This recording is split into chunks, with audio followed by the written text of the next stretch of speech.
Que a graça e a paz do nosso Senhor Jesus Cristo seja com todos vocês, amém?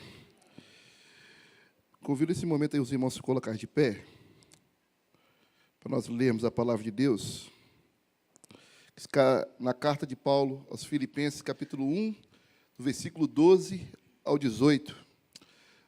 Lembrando a igreja que nós estamos numa série de sermões, onde nós estamos pregando toda a carta de Paulo aos Filipenses, chamado Lectio Continuo, né? Nós estamos lendo toda a carta, estamos expondo todos os versículos, né?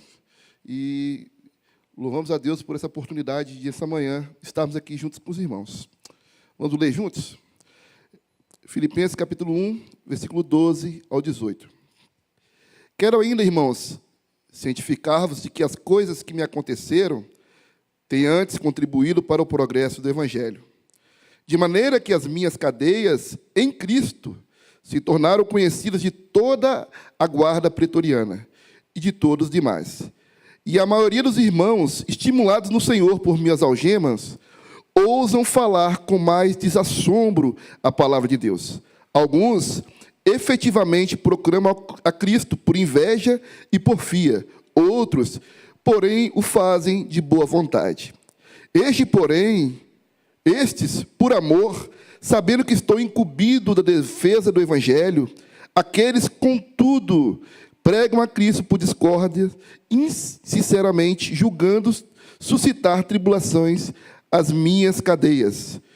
Todavia, o que importa, uma vez que Cristo, de qualquer modo, está sendo pregado, quer por pretexto, quer por vontade, também com isto me regozijo, sim, sempre me regozijarei. Amém. Pedimos ao Pai, parta Tu mesmo esse pão, alimenta nossa alma, alegra nosso coração, nos prepare, Senhor, para nós recebermos a palavra do Senhor. Cremos tão somente que quando abrimos a Tua palavra e pregamos de maneira fiel, é a própria boca de Deus falando conosco. Nós oramos assim em nome de Jesus. Amém. Os irmãos podem se sentar. Queridos irmãos, os irmãos já fizeram, nós tivemos 2 sermões anteriores a este, e quero lembrar-vos que a carta de Paulo aos Filipenses, aqui um contexto de uma visita especial que Paulo recebeu por um delegado ou liderança da igreja de Filipos, que foi Epafrodito. Epafrodito foi designado pela igreja de Filipos para levar a Paulo não só notícias da igreja, mas também levar a Paulo uma importância financeira para ali sustentar até mesmo a Paulo e também trazer conforto e notícias boas da igreja de Filipos. Só que Epafrodito ele deveria ficar ali, e a intenção da igreja de Filipos era que Epafrodito fosse auxílio para Paulo ali durante o seu período na prisão. Haja vista que os irmãos tinham esperança de que aquela prisão de Paulo fosse bem temporária. Mas, certamente, existem algumas evidências de que quem levou essa carta de volta para a igreja de Filipos foi o próprio Epafrodito, que ali, recentemente, tinha sido acometido de uma doença, e ele retorna ali para a igreja de Filipos, trazendo essa carta. É interessante, para que antes nós viemos trazer esse texto, nós situarmos os irmãos com um sentimento que permeava no coração da igreja. Imagina os irmãos, nós estamos vivendo aqui hoje em um período da era digital, onde o mundo é globalizado, onde a distância ela foi pormenorizada. Ou não, às vezes, há um tempo atrás, há uns 20 anos atrás, um parente nosso viajava para os Estados Unidos, praticamente ele sumia do mapa. Era um adeus. Os irmãos lembram disso? Uma pessoa que saía do Brasil e ia embora para outro local, era um adeus que você dava, você não via mais aquela pessoa. Hoje já não é tão assim. Então, é difícil, às vezes, nós contextualizarmos o sentimento da igreja naquele momento. Era o sentimento de mais de 20 anos atrás. Uma pessoa que sai e você não tem mais notícia. Então, a igreja, naquele momento, ela estava insegura, porque ela não tinha notícia de Paulo. Como estava, então, Paulo? Como está a saúde de Paulo? Ele foi preso, as incertezas, aquele coração. Você já teve algum parente que esteve acamado, ou esteve na UTI, que você fica aguardando para saber qual é a notícia que vai vir? Será que ele está bem? Será que a cirurgia foi bem? Será que ele vai sair bem dessa? O que o médico vai trazer de notícia? Então, o coração da igreja estava mais ou menos assim, ansioso. E na visão da igreja, aquela prisão de Paulo foi um percalço muito grande. Uma visão de derrota. Aquilo ali tinha sido um entrave. Paulo foi para Roma e agora ele está preso. Então, eles tinham uma visão de derrota. Nos termos de hoje, a igreja estava olhando todas aquelas circunstâncias como um copo meio vazio. Eu gosto de usar esse termo, copo meio cheio e copo meio vazio, porque ele reflete muito a cosmovisão cristã. O cristão, ele tem uma ótica que vai à contramão das coisas dessa vida. Então, esse copo meio cheio, é o que Paulo vai mostrar, é que a despeito das adversidades, a despeito daquilo que estava acontecendo com ele tinha uma boa notícia para a igreja. Ele estava preso, ele estava cativo, mas o mais importante não era o seu bem-estar, o mais importante não era a sua vida, o mais importante é o Evangelho de Cristo. Foi para isso que ele foi enviado, para que o Evangelho fosse pregado e para que esse Evangelho alcançasse os corações. Então aqui nós vamos ver e olhar para nós. Nós também enfrentamos adversidades. Nós também enfrentamos dificuldades. Mas como nós encaramos essa adversidade? Que ótica? Qual é a visão que nós olhamos? É para nós mesmos, para que nós olhamos quando passamos por lutas e dificuldades como cristãos? Ou nós olhamos para toda a história da Bíblia, todo o enredo bíblico, e nos contextualizando dentro dessa visão? Qual a visão do mundo? E qual é o propósito da igreja? Então, Paulo ele já começa aqui trazendo essa visão diferente, acalmando os corações. E ele, já no primeiro versículo, ele diz assim: quero ainda, irmãos. Interessante que os irmãos acompanharam conosco, no ano passado, nós expomos toda a carta de 1 Coríntios. Todas as vezes que Paulo queria enfatizar alguma coisa que era importante para chamar a atenção, ele coloca: quero porém, quero entanto, quero que saibais, quero que não sejais ignorantes. Então ele usa isso para enfatizar, para dizer à igreja: olha aqui, eu quero dizer para você, eu quero trazer para você que é algo importante. Eu quero que vocês tenham essa visão de todas as coisas que aconteceram comigo tem contribuído para o progresso do Evangelho, de maneira que as minhas cadeias em Cristo se tornaram conhecidas de toda a guarda pretoriana e todos os demais. Então, Paulo, ele cientifica a igreja que: olha, irmãos, vocês estão me olhando preso, mas eu quero que saiba que quando eu fui para a prisão, não foi um prisioneiro que entrou em Roma, foi o Evangelho que entrou em Roma. Porque Deus usa as adversidades para o progresso do seu reino. E Paulo, ele tem amparo bíblico. Nós temos um amparo bíblico para ver que sempre foi assim no percurso da igreja. Sempre foi assim na história da igreja. Antes também da história da igreja. No Antigo Testamento, nós vimos que Deus usou as adversidades para cumprir os seus propósitos. Deus usou a adversidade para cumprir o seu propósito na vida de José.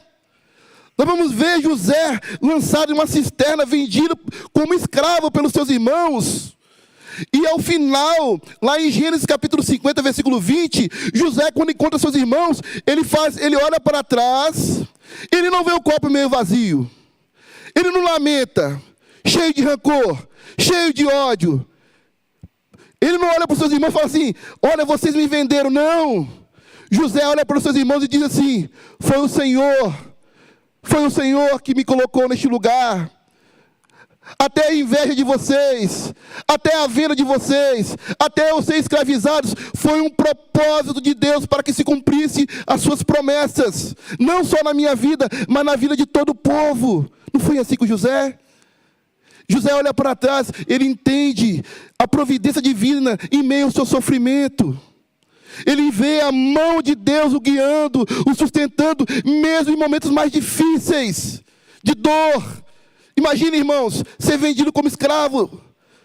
ser abandonado pela sua família, e depois ao final você olhar para tudo isso e falar assim: tudo isso foi Deus, porque Ele queria cumprir o seu plano, não só na minha vida, mas na vida de todo o povo. Bendito seja esse Deus, irmãos. Nós vamos olhar para todo o enredo das Escrituras, Israel sendo perseguido com as hostes de Faraó.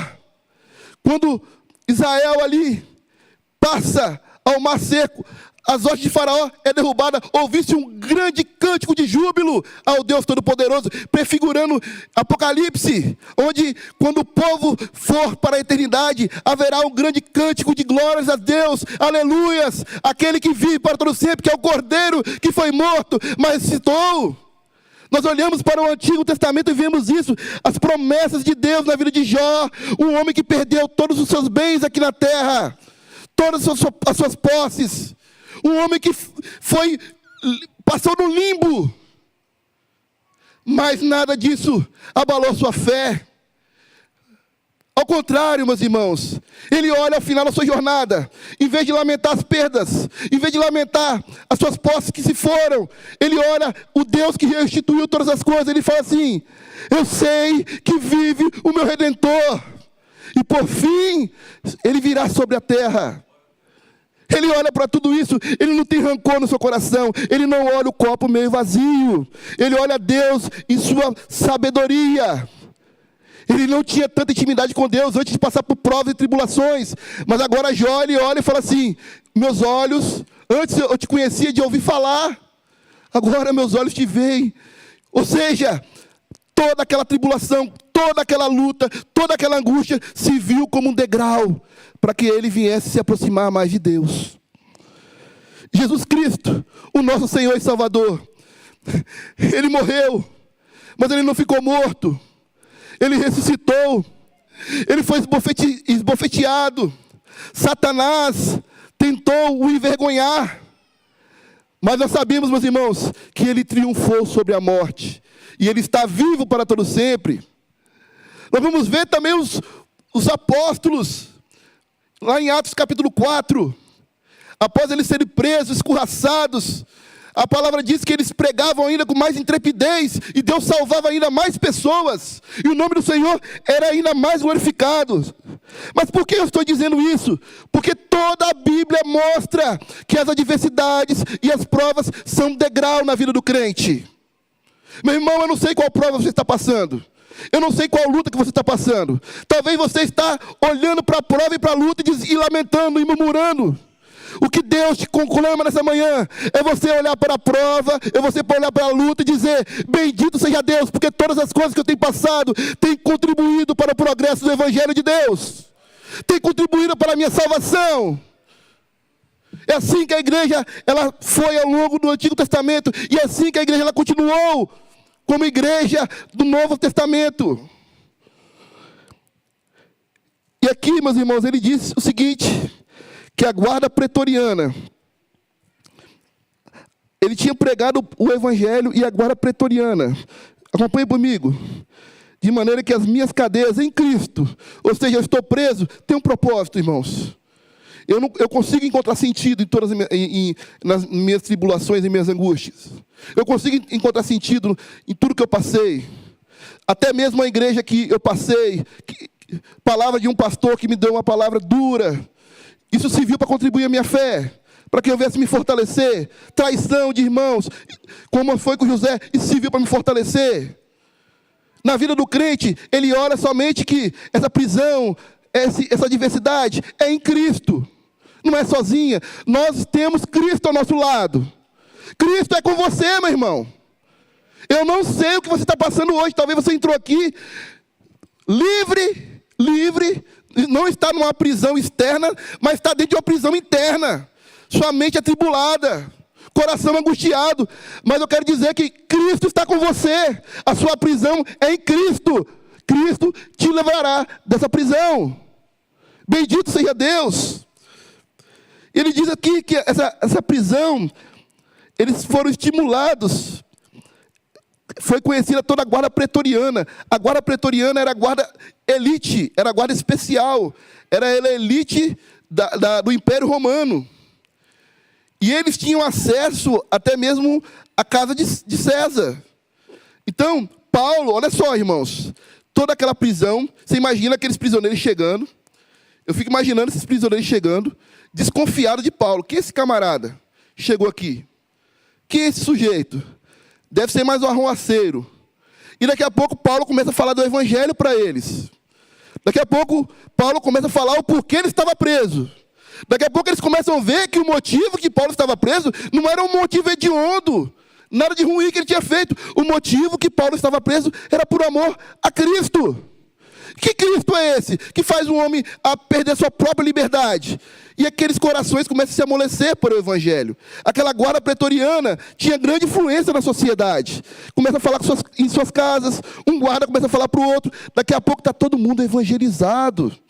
E Paulo, ele dá essa boa notícia para a igreja. Olha aqui, meus irmãos, vocês estão preocupados, achando que eu estou aqui sofrendo, chorando. Nada, eu estou aproveitando para pregar o evangelho. Eu estou aproveitando para falar do nome de Cristo. Aquilo que às vezes a gente não faz numa empresa livre, Paulo estava fazendo dentro da prisão. Aquilo que às vezes você não fala para o seu marido em casa, Paulo estava fazendo na prisão. Sabe por quê? Ele podia estar com a sua liberdade ali condicionada a estar confinado, mas o evangelho não está preso, meus irmãos. O evangelho, para que o evangelho seja anunciado, basta nós abrir nossos lábios e confessarmos o Senhor com a nossa própria vida. Eles olharam a vida de Paulo e viram o Senhor na vida de Paulo. E aquele testemunho impactou a guarda pretoriana. Então nós vamos ver o testemunho na vida de dois aspectos. O testemunho diante da adversidade impacta aqueles que estão de fora. O testemunho diante das adversidades impacta aqueles que estão de dentro. Meus irmãos, ou não? Eu já fui em lares de pessoas que estavam definhando, com câncer. Mas o testemunho daquela pessoa edificou a minha fé. Eu lembro-me, eu não gosto de usar exemplo pessoal. Meu pai, ele faleceu de câncer em 2007. Lembro-me de quantas pessoas que foram na minha casa, que saíram edificadas. Lembro de quantas pessoas que chegaram para minha mãe e falaram assim: olha, eu sei que está acontecendo na sua casa, mas eu fico ouvindo você lavando vasilha e cantando. E eu fico perguntando, como que você está passando por tudo isso e você consegue cantar louvor? Essas pessoas se converteram a Jesus. Sabe por quê? Pelo testemunho de Jesus Cristo em nossas vidas. O sofrimento que nós passamos, muitas vezes, é para que outras pessoas venham alcançar. É como a mirra, que é amassada, que ali é machucada, mas brota um bom perfume, meus irmãos. Esse amasso, vamos dizer assim, esse apertar que Deus te dá, é para que você venha ter um bom testemunho, um bom perfume de Cristo na sua vida. E Paulo fala sobre isso. Aqueles que estavam de fora se converteram. E aqueles que estão ouvindo esse testemunho, fortaleceram a sua fé. Olharam assim, se um homem preso está pregando, como eu vou me calar? Como eu vou ficar calado? Sem ser a morte, a pior coisa que pode acontecer com um homem é a prisão. Não é assim? Ou é morte ou prisão? Sem ser a morte, a pior privação que nós podemos passar é a prisão. Então, nenhuma luta que você esteja passando, nenhuma prova que você esteja passando, é pior do que a prisão de Paulo, meus irmãos. É pior do que a prisão de Jambânia, um pregador inglês, que foi preso por pregar o evangelho e ficou 12 anos preso. E hoje nós temos um livro chamado O Peregrino. Do cárcere, Deus faz brotar o louvor. Do cárcere, Deus faz brotar a sua graça. E aqui nós vamos ver, meus irmãos, que Satanás colocou tropeços para impedir o evangelho.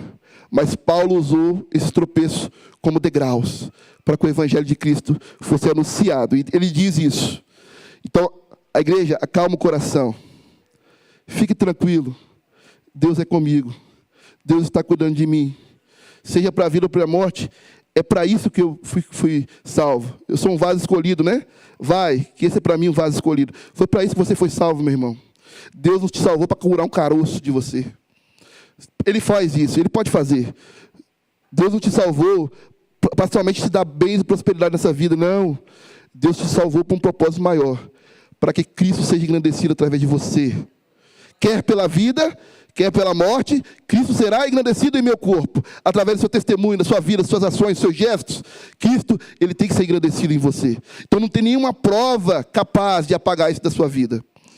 É que ele diz, ele continua no versículo 14, quero que os irmãos continuem, a maioria dos irmãos, estimulados do Senhor por meus algemas, ouse a falar com mais desassombro, ou seja, perder o medo, perder a timidez, né? Estão cheios do Espírito Santo de Deus, estão cheios de ousadia. Aqueles irmãos que estavam angustiados pelo meu testemunho, agora eles estão livres, né, para pegar o Evangelho. Alguns efetivamente proclamam a Cristo por inveja e porfia. Outros, porém, o fazem por boa vontade. Este por amor, sabendo que estou incumbido da defesa do Evangelho. Aqueles, contudo, pregam a Cristo por discórdia e sinceridade, julgando suscitar tribulações nas minhas cadeias. Essa parte aqui, irmãos, é muito importante para nós refletirmos sobre uma coisa. Primeiro, ele está falando, acalmando o coração da igreja. Ele está falando dos benefícios daquilo que Deus tinha feito através da vida dele, das tribulações e da adversidade que ele estava passando. E agora aqui, ele está falando sobre algumas pessoas que, por inveja, então naquele local ali em Roma, existiam pregadores. E talvez aqui eles se sentiram, vamos dizer assim, se sentiram acuados ali. O seu prestígio talvez poderia ser diminuído. Está vindo um grande pregador, Paulo, né? O grande apóstolo Paulo. E aqui Paulo ele mostra uma coisa bem interessante, que existe uma possibilidade de nós pregarmos o Evangelho, mesmo o Evangelho fiel. Eu estou pregando a palavra de Deus, mas a intenção do meu coração não é o nome de Cristo, por outros interesses, por posição. E é isso que Paulo está dizendo. Só que é interessante aqui que ele está dizendo é a questão do coração. Nós não podemos, irmãos, subestimar a intenção e a nocividade do nosso coração. Sejam nós pastores, ou sejamos nós líderes, ou sejamos nós membros. O nosso coração, ele é enganoso. O tempo todo ele tenta nos sabotar, irmãos. O tempo todo ele quer dizer algo que nós não somos. Ele quer nos enganar, colocando em nós sentimentos que não vêm da mente de Deus. E aqui Paulo, um apóstolo forjado, ele não vai cair nisso. Ele não está preocupado com isso. E ele ali adverte. Nós não podemos sondar o coração do homem. Eu não posso dizer o que está passando no seu coração. Então, por certo, Paulo aqui não está julgando as intenções do coração. Paulo, por certo, está falando isso por atitudes que ele ouviu de líderes e pregadores daquele local, que eram pregadores fiéis, mas faziam isso com objetivos e finalidades que não eram um propósito divino. Isso nos dá um alerta que nos nossos dias de hoje isso também acontece. Não acontece só na China, não, ou na casa do vizinho. Acontece em nosso meio. Acontece conosco, se nós não vigiarmos. E no contexto brasileiro, existe, sim, às vezes, disputas de igrejas, sem visão de reino, sem visão de propósitos, homens querendo se arrogar como apóstolos, como o suprassumo do reino de Deus. E Paulo ele coloca isso como algo que é nocivo para não para a igreja, mas é nocivo para o próprio pregador, para o próprio líder. Porque ele diz que, mesmo assim, o evangelho vai avançar. Ou seja, mesmo que eu esteja meu coração vaidoso, Deus pode me usar para alcançar vidas, para que o evangelho avance. Mas isso é nocivo para o meu próprio coração, para o meu próprio eu. Ou você se esqueceu que aquele que se exalta será o quê? Abatido. Aquele que acha que é alguma coisa, aquele que está de pé, cuida para que ele não caia. Um coração vaidoso mostra a imaturidade cristã. Paulo claramente, ele mostra a marca de ele ser um verdadeiro apóstolo, ter andado com Cristo, ter sido um discípulo. Um coração humilde. Um coração sem vaidades, despojados de vaidade. E ele mostra isso, que essas pessoas estão por boa vontade. Esse termo aqui no original, o próprio evangelho é a boa vontade de Deus para com os homens na terra. próprio Evangelho de Cristo se encarrega de ser essa boa vontade, independente dos homens, mas é para com os homens. Lembremos nós que, ao anunciar o nascimento de Cristo, um anjo, junto com a miríade de anjos, diz: glória a Deus nas alturas, paz na terra e boa vontade para com os... O Evangelho é isso. Nós vamos ver que essa visão, existe um grande teólogo chamado John Webster, ele faleceu agora em 2016, que ele traz essa visão de que a fé evangélica é uma fé eclesial, ou seja, nós fomos salvos para pertencer a um povo, para amar a um povo. Ou seja, a fé evangélica, Deus te salvou, né? A salvação era individual, Deus te salvou individualmente para que você nunca mais venha viver sozinho. Ele te salvou sozinho para que você nunca mais venha viver sozinho. Por isso que o Evangelho, ele é a boa vontade de Deus para com os homens. O mundo veio, e esse desígnio é para a igreja, ele é eclesial, meus irmãos. Boa vontade. O Evangelho é essa boa vontade. Paz na terra para com os homens. O mundo vive em paz? O mundo vive em paz, irmãos? Não, o mundo vive em guerra. Então essa paz é a paz da igreja, a paz de Cristo. Nós temos paz uns com os outros. Nós éramos outrora estrangeiros, inimigos. Ninguém conhecia ninguém aqui. Talvez você podia odiar uma pessoa que está aqui, ó. Mas o Evangelho trouxe você paz para com seu irmão. Glória a Deus nas alturas. Isso é o intento da igreja. Glória a Deus nas alturas. A igreja, ela existe para dar glória a Deus nas alturas. Mas ela também existe para beijar o próximo, o ósculo santo. Paz na terra para com os homens. Amamos a Deus, glorificamos a Deus e beijamos nosso próximo. Amamos o nosso próximo. Esse é o Evangelho. A fé da igreja é uma fé eclesial e derivativa. Porque é o Evangelho que forma a igreja. Por isso que Paulo, ele entende isso. Olha, eu estou preso, mas a igreja ela vai continuar. Porque o Evangelho ele continua.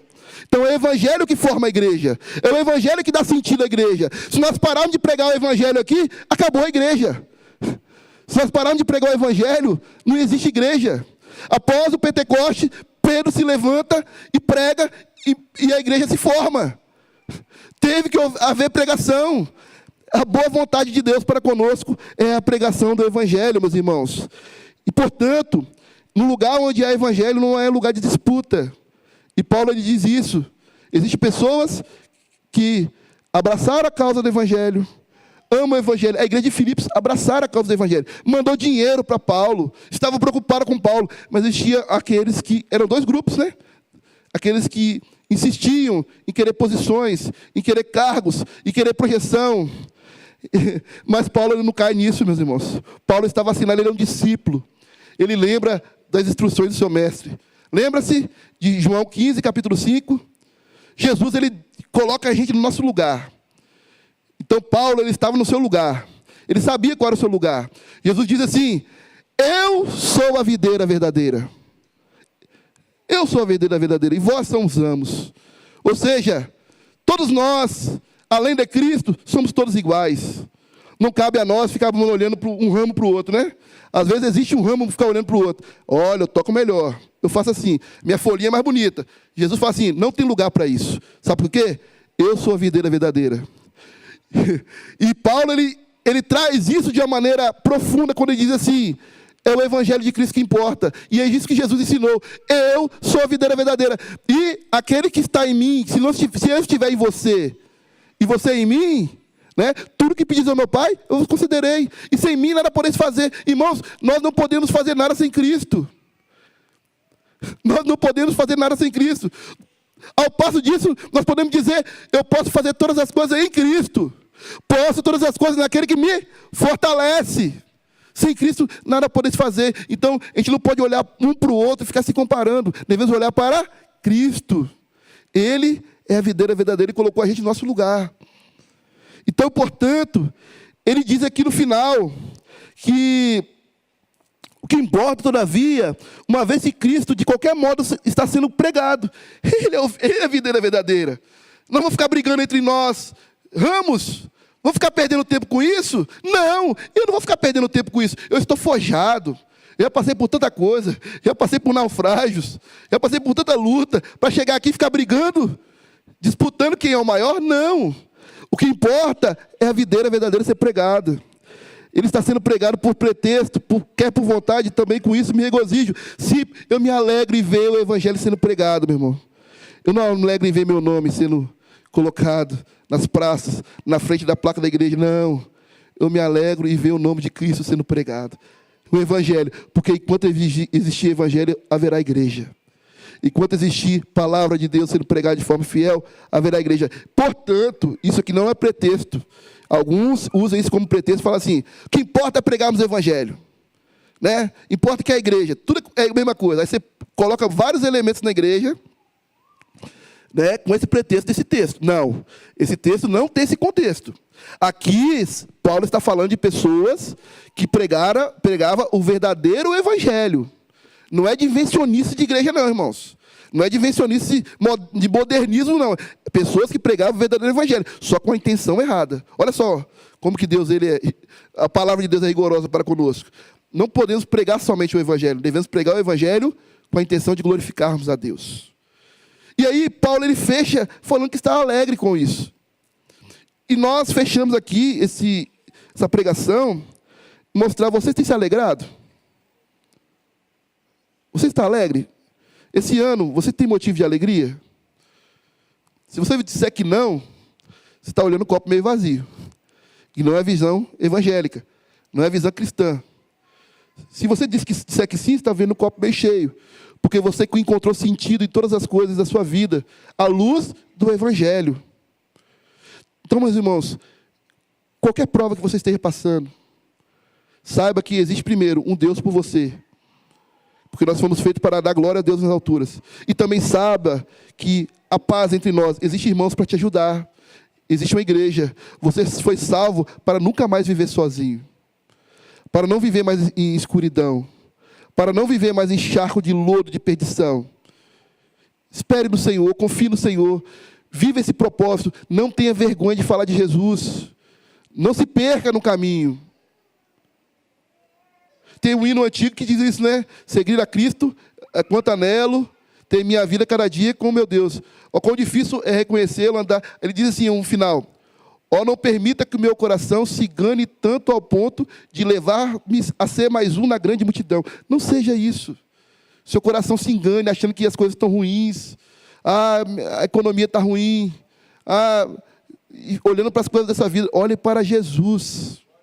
Olhe para Jesus e diga como Paulo: tudo que está acontecendo comigo contribuíram para o meu bem, para as coisas do Evangelho. É isso que importa. Eu estou dentro do enredo maior. Olhe para todo o Antigo Testamento e veja como Deus, irmãos, se Deus cuidou de José sendo vendido, se Deus cuidou do povo que ficou escravizado no Egito, o mesmo Deus, é o seu Deus, meus irmãos. É o seu Deus, Ele está cuidando de você, Ele vela pelos seus. Paulo estava com o corpo todo marcado, por chicotadas, por escurraço, por escárnios, mas ele estava com o coração curado, sarado, liberto. E esse que Deus tem para você, um coração curado. Peça isso em nome de Jesus. Em nome de Jesus. Se o seu coração está atribulado, que seja curado em nome de Jesus. Amém? Deus possa nos abençoar. Vamos colocar de pé.